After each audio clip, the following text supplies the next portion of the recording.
Megastar Chiranjeevi, Nayanthara, Venkatesh కామియోలతో Manashankara Varaprasad movie super hype తో విడుదలైంది. ప్రీమియర్స్ నుంచే పాజిటివ్ టాక్, మంచి కలెక్షన్స్ తో బాక్సాఫీస్ లో దూసుకెళ్తోంది. కానీ విడుదలైన 20 గంటల్లోనే ఫుల్ మూవీ ఆన్లైన్ లో లీక్ అయినట్లుగా తెలుస్తోంది. ఇది ఇండస్ట్రీకి పెద్ద షాక్ గా మారింది.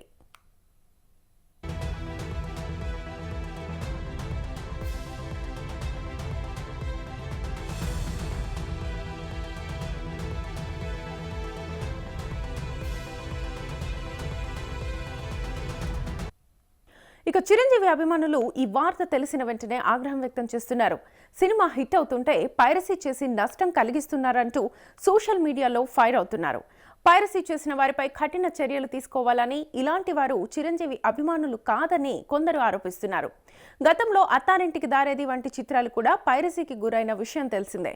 ఇప్పుడు ఈ సినిమా కూడా అదే బాటలో పడిందనే చర్చలు జోరుగా సాగుతున్నాయి.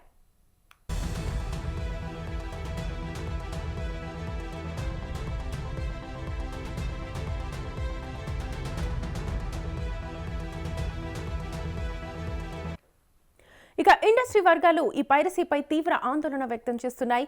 పెద్ద సినిమాలు థియేటర్స్ లో బాగా రన్ అవుతున్నప్పుడు ఇలాంటి లీక్స్ వస్తే బాక్సాఫీస్ కలెక్షన్స్ పై పెద్ద దెబ్బ తగులుతుందని అంటున్నారు. ఇటీవలే చాలా బిగ్ బడ్జెట్ సినిమాలు పైరసీ వల్లే నష్టపోయాయని చిరంజీవి స్వయంగా గతంలోనే పేర్కొన్నారన్నారు.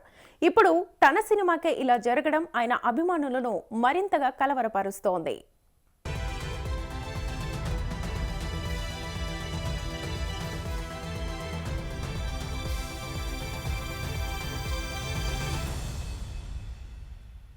ఇక మరోవైపు సినిమా గురించి మాట్లాడితే vintage Chiranjeevi energy, comedy timing, action scenes, నయనతారతో కెమిస్ట్రీ, వెంకటేష్ సర్ప్రైజ్ ఎంట్రీతో ప్రేక్షకులను అలరిస్తోంది. Anil Ravipudi mark family entertainment సంక్రాంతికి పర్ఫెక్ట్ గా సెట్ అయింది. థియేటర్స్ లో ఫుల్ జోష్ తో రన్ అవుతుండగా ఈ పైరసీ లీక్ సినిమాను దెబ్బతీయకుండా చూడాలని అభిమానులు కోరుకుంటున్నారు. ఈ నేపథ్యంలో అధికారులు త్వరగా చర్యలు తీసుకోవాలనే డిమాండ్ వినిపిస్తోంది. బాస్ సినిమా హిట్ అవ్వాలని, పైరసీ ఆగిపోవాలని అభిమానులు కోరుతున్నారు.